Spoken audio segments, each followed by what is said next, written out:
নমস্কার, Sabinus healthy and tasty food কিচেনে সকলকে স্বাগত জানাই। এখন তালের সময়, তাই এই সময় আমি একটি তাল পিঠে রেসিপি নিয়ে এসেছি। আমাদের বাঙালি মুসলিম বাড়িতে এই পিঠেটা হয়েই থাকে, আর এটা খেতে খুবই টেস্টি হয়। যারা খেয়েছে তারা কিন্তু খুবই প্রশংসা করে, এবং এই পিঠেটা আমাদের কিন্তু মাস্ট হবেই তালের সময়ে। আর এই তাল পিঠেটা খুব সহজেই যাতে গ্যাসে বা ইন্ডাকশানে করা যায়, আমি সেটাই আজকে করে দেখাবো। চলুন তালের পিঠে করতে শুরু করি। দেখুন, আমি ইন্ডাকশানে একটি কড়াই বসিয়ে নিয়েছি। প্রথমে আমি পুরটা বানিয়ে নেব, নারকেলের পুর। এখানে আমি আমাদের গ্রামের বাড়ির গাছের নারকেল, গাছের তাল, সেই তালের মাড়ি দিয়ে কিন্তু আমি পিঠেগুলো বানাচ্ছি। এখানে আমি দেখুন নারকেল কোড়াটা ভেজে নিয়েছি, এবং এখানে আমি 3 থেকে 4 চামচ, মানে 4 চামচের মতো চিনি দিলাম। আর পিঠেটা তো এমনিতেই মিষ্টি হবে, তাই খুব বেশি পুরটাতে চিনি দেওয়ার দরকার নেই। আর দিচ্ছি সামান্য দুধ, হাফ বাটি পরিমাণ দুধ আমি দিলাম। দুধটা আমি গরম করে রেখেছিলাম, সেই দুধই দিয়েছি। এবার পুরটা আমি বানিয়ে নেব।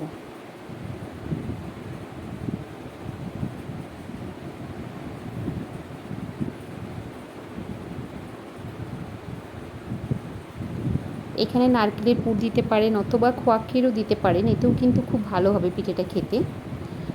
আমি এখানে নারকেলের পুরই বানিয়েছি। দেখুন, পুরটা বানিয়ে নিয়েছি। এবার আমি একটা বাউলের মধ্যে এটি তুলে রেখে দিচ্ছি।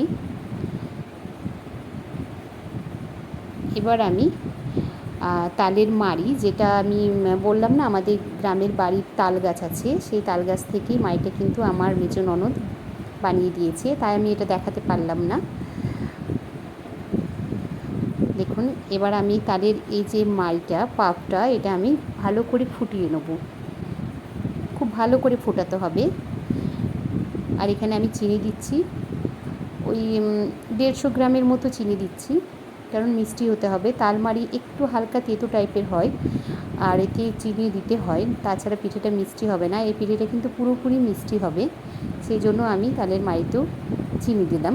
150 গ্রামের মতো চিনি দিয়েছি। চিনিটা গলে যেতে হবে সম্পূর্ণ। দেখুন ফুটছে।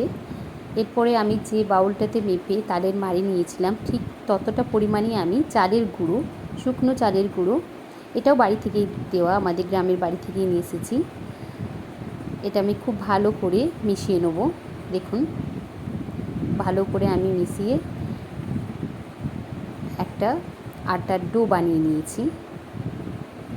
মিনিট 10-15 আমি এটা ঢাকা দিয়ে রেখে দেবো। একটা প্লেট নিয়ে নিয়েছি। এই প্লেটের ওপরে আমি এবার তাল আর তালের মাড়ি এবং চালের গুঁড়োতে যে ডোটা বানিয়েছিলাম সেটা ঢেলে নিয়েছি।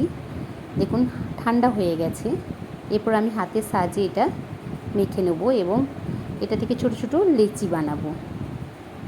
দেখুন এটা খুব সফট হয়েছে। তালের মাড়ি যে আমরা ডো বানাই, এটা এমনিতেই সফট হয়, তার খুব নরম করা চলবে না, তাহলে কিন্তু বেলতে পারবেন না। এটা আমি ছোটো ছোটো লেচিকে বানিয়ে নেবো এটা থেকে।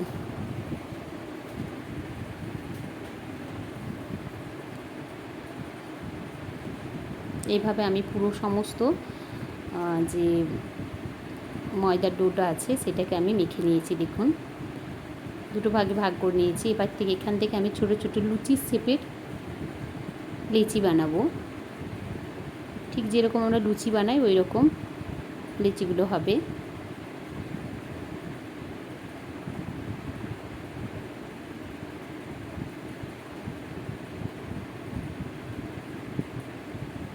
এই তালের সময়, তাল পিঠের সময়তে আমাদের বাঙালি মুসলিম বাড়িতে কিন্তু মেয়ের বাড়ি থেকে মেয়ের শ্বশুর বাড়িতে এই পিঠেগুলো দেওয়ার চলন আছে। মানে এই সময়তে সিজনে দিয়ে পাঠায়, মেয়ের মা বানিয়ে দিয়ে পাঠায় মেয়ের শ্বশুর বাড়িতে। দেখুন এগুলো আমি লুচির মতো করে বেলে নিচ্ছি। এর উপরে আমি পুর দিয়ে দিচ্ছি, সামান্য করে একটু পুর দিয়ে দিলাম। এরপর লুচিটাকে হাফ আমি ফোল্ড করে নিচ্ছি। দেখুন এইভাবে ঠিক ফোল্ড করে নিতে হবে। সিমের আকার, সিম যেমন হয় দেখতে, ঠিক সেরকম দেখতে হয় বলে এই পিঠের নাম কিন্তু সিম পিঠা। এবার দেখুন এরকম একটি গোল বাটি নিয়ে নিয়েছি, আপনারা যে কোনো বাটি নিতে পারেন। এরপর কেটে ফেলব। দেখুন দেখতে কত সুন্দর হয়েছে।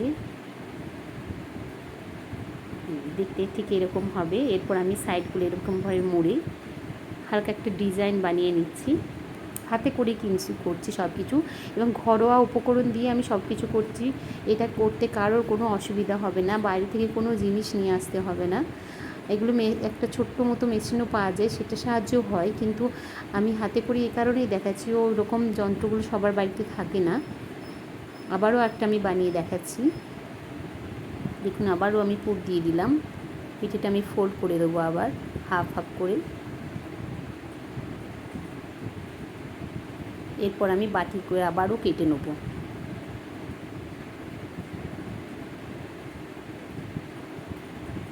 বাটিতে সামান্য ধারেতে একটু করে অয়েল বুলিয়ে নিলে কিন্তু একটুও লাগবে না।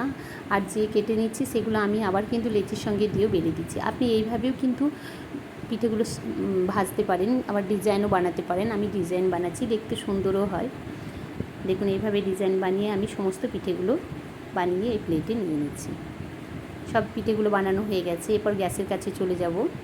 এখানে আমি গ্যাসে কড়াইতে তেল গরম করে নিয়েছি। এগুলো ডিপ ফ্রাই হবে, কিন্তু আমি 4টা পিঠেও দিয়ে দিয়েছি। ডিপ ফ্রাই হবে। পিঠেগুলো কিন্তু খুব সুন্দরভাবে ফুলে উঠবে। যেই ফুলে যাবে তখনই কিন্তু পিঠেগুলো উল্টাতে হবে। আমি পুরো দেখাতে পাচ্ছি না, ভিডিওটা অনেক বড় হয়ে যাবে, তাই সামান্য সামান্য করে দেখাচ্ছি।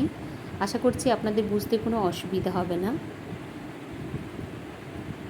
দেখুন, ফুলে উঠেছে পিঠেগুলো। এরভাবে আমি উল্টে দেবো, তারপরেই কিন্তু তুলে নেব। গ্যাসের ফ্লেমটা এই পর্যায়ে কিন্তু মিডিয়াম রাখতে হবে। এখন হয়ে গেছে। এভাবে আমি সমস্ত পিঠেগুলো ভেজে নিয়েছি। দেখুন, দেখতে কত সুন্দর হয়েছে। আমি প্লেটে নিয়েও নিয়েছি, আর আমি এটা দেখাচ্ছি। দেখুন, ডিজাইনটাও বোঝা যাচ্ছে কত সুন্দর হয়েছে। খেতেও খুব ভালো হয়। দেখুন, ভেঙে দেখাচ্ছি কত সুন্দর হয়েছে, একটুও কাঁচা নেই। যে একবার এই পিঠেটা খাবে কিন্তু ভুলতে পারবে না, এত সুন্দর খেতে। যারা তাল খেতে পছন্দ করে না তারাও খাবে।